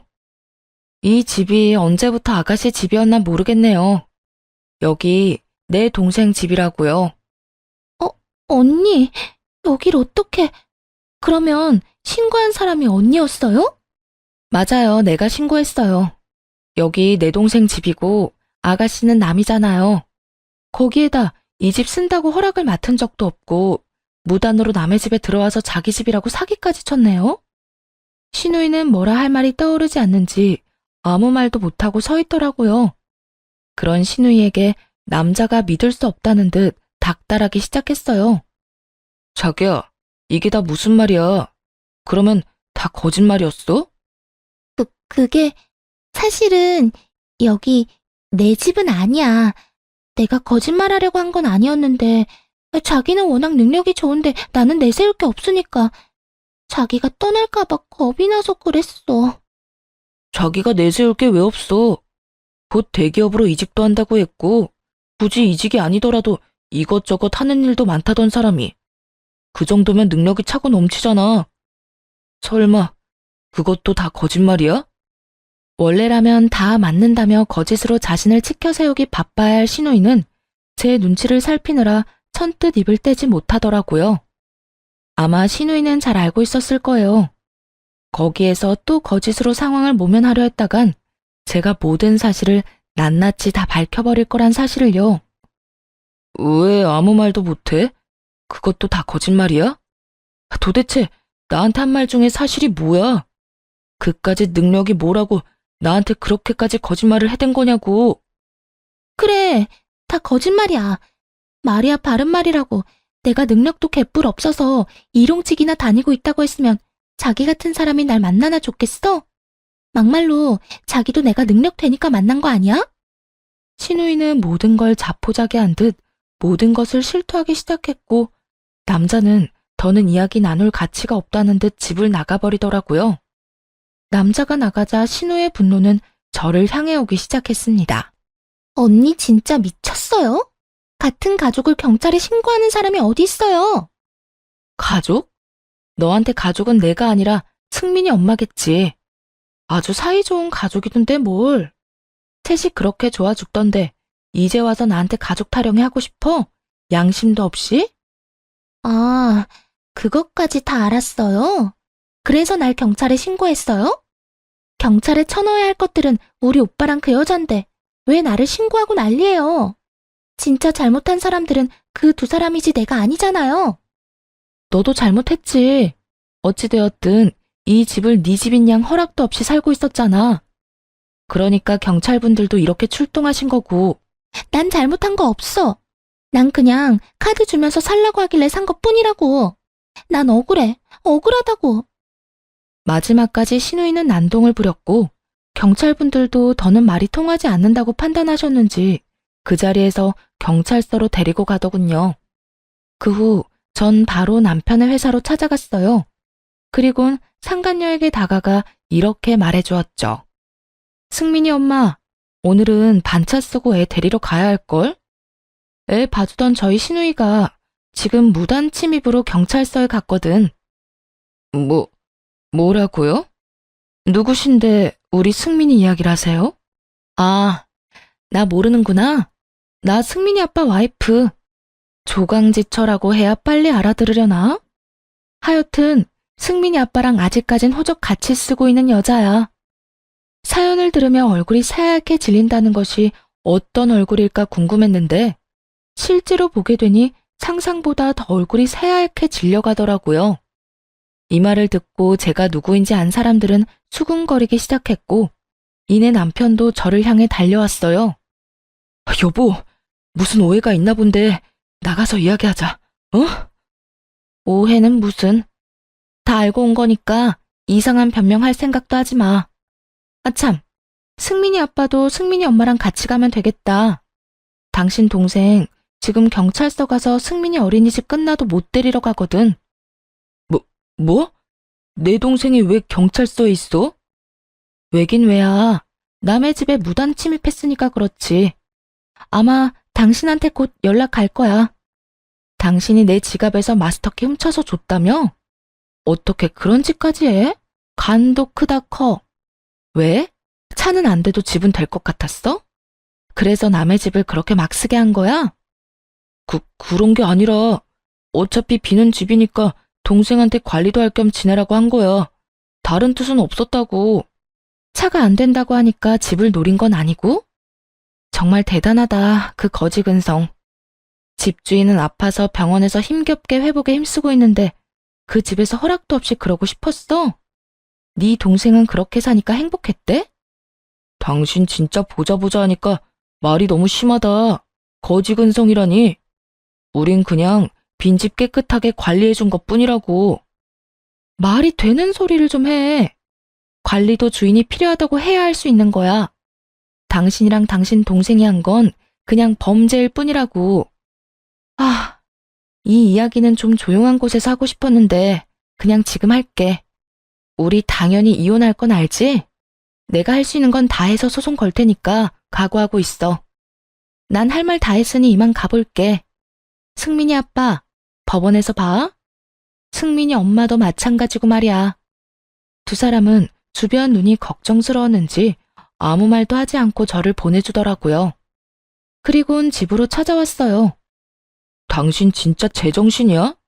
회사까지 찾아와서 그딴 말을 하면 어떡해. 내가 당신 엄마처럼 없는 말 지어내서 한 것도 아니고 뭐가 문젠데. 승민이 걱정되어서 알려준 것도 죄야? 그걸 왜 그 사람 많은 회사에서 말하냐고. 조용히 불러내서 할 수도 있었잖아. 남편은 그 와중에도 상간녀의 손을 꽉 잡고 정신 나간 소리를 해대더군요. 어찌나 당당한지 제가 마치 상간녀가 된 기분마저 들더라고요. 내가 누구 좋으라고 따로 불러내는 수고까지 해야 해? 기분 같아선 확성기라도 들고 외쳐서 온 회사 사람 다 알게 하고 싶은 거 꾹 참았더니 괜히 참았나 보네. 지금이라도 확성기 대신 회사 홈페이지에 너희 두 사람이 무슨 짓을 했는지 구구절절하게 한번 써줘? 그래야 속여서 미안하다는 말 정도는 할 거니? 그래. 내가 당신 속이고 배신한 거 미안해. 미안한데 굳이 이렇게까지 해야 했어? 당신도 승민이 봤을 거 아니야. 애도 어린데 둘 중 한 명은 회사 생활은 하게 해줬어야지. 당신이 그러고 가는 바람에 우리 둘 다 회사에서 쫓겨나게 생겼다고. 정신 차려. 내가 왜 네 아들 먹고 사는 것까지 걱정해줘야 하는데? 나한테 그럴 의무나 책임감 같은 게 있어? 뻔뻔한 것도 정도가 있지. 어디 감히 내 앞에서 그년 손잡고 와서는 그딴 말이나 짓거려. 내가 진짜 애 어린이집까지 찾아가서 어떻게 이 세상에 태어난 아이인지 소문 한번 쫙 내야 정신 차릴 거야? 자식이 무섭긴 무섭나 보더라고요. 그 꼿꼿하던 무릎이 지 아들 이야기가 나오자마자 꿀리더라고요. 남편뿐만 아니라 상간녀까지도 말이에요. 아, 물론 그딴 짓까진 할 생각도 없었어요. 그저 두 사람이 너무 떳떳하게 세계의 사랑이라도 했다는 듯 굴어 그냥 한 말일 뿐이었어요. 하지만 두 사람은 그런 사실을 전혀 알지 못했고 무릎을 꿇고 빌기 시작했죠. 제가 잘못했어요. 가정 있는 사람인 거 알면 그런 관계를 지속하면 안 되는 거였는데 제가 정말 죄송해요.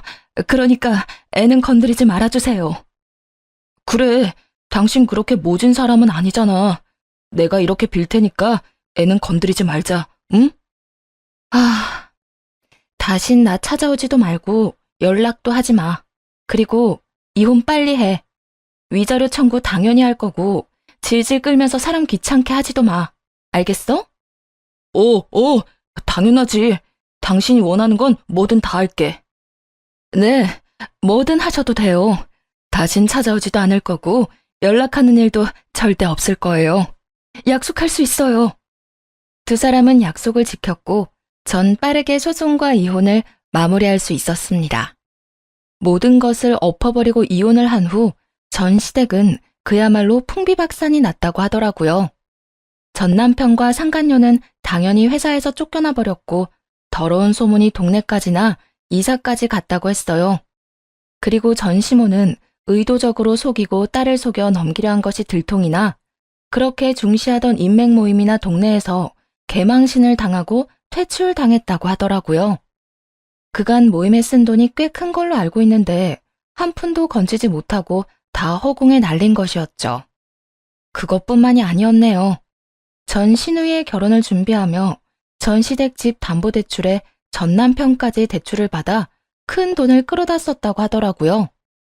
그런데 결혼이 무산되어 버렸으니 손해가 이만저만이 아닌 상황이 분명했죠. 거기에다 계산이 빠른 상간녀는 전 남편에게 사실혼 관계를 주장하며 이혼 소송을 건 것은 물론 양육비 소송까지 해버렸다고 하더군요. 그야말로 콩가루 집안의 표본적인 모습이었습니다. 그 후 모든 상황이 마무리되었다 생각했는데 전 시모는 그렇지 않은 것 같더라고요. 지치지 않고 오던 연락을 모두 차단해버리니 제가 있는 친정까지 찾아왔더군요. 그렇지 않아도 부모님이 벼르고 있었는데 제 발로 찾아오니 놀랍기도 하고 어떤 의미로는 반갑기도 하더군요. 여기까지 무슨 일이세요? 너 정말 몰라서 묻니? 너 하나 때문에 우리 집이 풍비박산이 났어. 내 명성도, 내 딸 결혼도, 내 아들 인생도 다 너 때문에 망쳤다고. 시모는 고함을 질러대며 화를 냈고 제 뒤에 서서 기회만 노리고 있던 엄마가 나서서 저를 대신해 시모와 싸워주시기 시작했어요. 이보세요. 그게 왜 다 내 딸 탓인가요? 애초에 거짓말하고 다니면서 딸을 사기 결혼시키려고 했던 것도 그쪽이고 바람 피운 것도 모자라 애까지 낳아 키우고 있었던 것도 그쪽 아들이라고요. 잘못은 그쪽에서 다 해놓고 왜 내 딸 탓을 하는 거예요? 생각 없이 사는 사람인 건 알았지만 사리분별도 못하는 사람인 건 몰랐네. 뭐라고? 지금 말 다 했어? 내가 내 딸 칭찬하고 싶어 조금 과장해서 말했을 뿐인데 그게 왜 사기 결혼이야? 그리고 가진 애를 그러면 없애기라도 해야 했단 말이야? 우리 아들은 그저 책임감이 강한 것뿐이라고. 책임감 같은 소리 하네. 그렇게 책임감 강한 인간이 내 딸한테는 왜 그랬는데? 당신은 여기 와서 고함을 지르며 따지고 들 게 아니라 아들 잘못 키워 미안하다고 무릎 꿇고 빌어야 할 처지라고. 아무리 뚫린 입 막을 방도 없다지만 사람이 양심이란 게 있어야지. 남의 딸 인생 망쳐놓고 뭐? 내 딸이 누구 인생을 다 망쳤다고? 헛소리도 적당히 좀 해야 저 사람은 미친 사람이다 생각하면서 드러나주지. 어디 가서 그딴 소리 하면 욕먹어. 엄마는 작정을 한 듯 전시모를 몰아세우기 시작하더군요. 엄마로 인해 코너에 몰린 전시모는 말로서는 엄마를 이길 수 없다 싶었는지 손을 뻗어 엄마에게 달려들더라고요. 고상한 척하느라 숨겨뒀던 욕설을 해대면서 말이에요. 이 옆에 내가 진짜 보자 하니까 못하는 말이 없어. 뭐? 미친 사람? 오늘 미친 사람 손맛 좀 봐라. 누구는 손이 없어서 참고 있는 줄 알아? 내가 내 딸이 당한 것까지 다 갚아주려고 벼르고 있었다 이거야. 말릴 새도 없이 시작된 몸싸움에 많이 당황스럽더라고요. 전 시모는 물론이고 엄마까지 많이 흥분한 상태라 말리는 것이 쉽지 않았어요. 그 순간 아빠가 등장해 순식간에 엄마에게서 전시모를 떼어냈네요. 그리곤 곧바로 호통을 치셨어요. 이보세요. 이게 뭐 하는 짓입니까? 내가 여자들끼리 알아서 해결하라고 지켜만 보고 있으려고 했는데 이건 아니죠. 그리고 아까부터 계속 내 딸 탓을 하던데 입장 한번 바꿔 생각해 보십시오. 그쪽 딸이 결혼했는데 사위가 밖에서 다른 여자랑 애까지 낳고 살고 있다는 걸 알게 됐다면 그냥 조용히 넘길 수 있겠어요? 애까지 있으니 잘 먹고 잘 살아라 하고 그냥 이혼만 해줄 수 있겠냐고요? 그건 절대 안 되는 일! 그건 좀 생각을 해봐야겠네요. 전 시모는 막상 자기 일이 된다고 생각하니 화가 치밀어 올랐는지 급발진을 하다 급하게 눈치를 살피더라고요. 그 꼴이 어찌나 어이가 없는지 제 입에서 저도 모르게 헛웃음이 다 튀어나왔어요. 아빠는 전 시모가 당황하는 그 순간을 놓치지 않고 다시 몰아세우기 시작했어요. 그거 보세요. 선뜻 대답이 안 나오죠? 결혼만큼 큰 문제가 이혼입니다. 그런 이혼을 온전히 그쪽 아들의 잘못으로 결정하게 됐는데 제 딸이 바보도 아니고 어찌 그냥 깔끔하게 이혼만 할 수 있었겠습니까? 집안이 그렇게 된 건 참 안타깝지만 들어보니 그쪽이나 그쪽 자식들이 저지른 잘못이 그대로 돌아왔다고 생각하고 앞으로 반성하며 사세요. 다신 찾아오지도 말고. 아빠는 강압적으로 닥달하기 시작했고 시모는 아무 말도 하지 못하고 돌아가더라고요. 아마 반성보단 겁을 먹어 돌아가는 듯 했지만 아빠 말을 새겨듣고 앞으론 인생 똑바로 살길 빌기도 했네요. 전 시모가 다녀간 후 전 남편도 찾아왔지만 말 한마디 섞지 않고 경찰을 불러버렸어요. 전 남편의 꼴은 정말 보고 싶지 않더라고요. 그리곤 이사까지 하며 그 연을 정말 완전하게 끊어내버렸습니다. 요즘 전 새로운 곳에서 아주 잘 지내고 있어요. 동생은 재활을 목적으로 한 운동은 계속하고 있긴 하지만 거의 정상 컨디션으로 다 돌아온 상태예요. 물론 일상생활도 무리 없이 가능한 상태이고 다시 회사에 다니며 사고 전과 다름없이 잘 지내는 중이죠. 전 현재 승진을 앞두고 있어요. 이혼을 하고 난 후 여러모로 안정된 생활을 되찾기도 했고 잡생각을 하고 싶지 않아 일에만 몰두하는 생활을 해서 그런지 일이 술술 잘 풀리더라고요. 그 덕에 동기 중 제일 빠른 승진을 앞두고 있네요. 이혼 도장을 찍을 때까지도 여러 걱정이 많았는데 일이 이렇게나 술술 풀리는 걸 보니 제 인생의 걸림돌은 다름 아닌 결혼이었다는 생각을 지울 수가 없네요. 어찌되었든 막장은 끝났고 지금은 너무나도 행복하니 그걸로 해피엔딩인 거겠죠? 이로써 저의 사연은 끝이 났습니다. 긴 이야기 끝까지 함께 해주신 분들 감사합니다.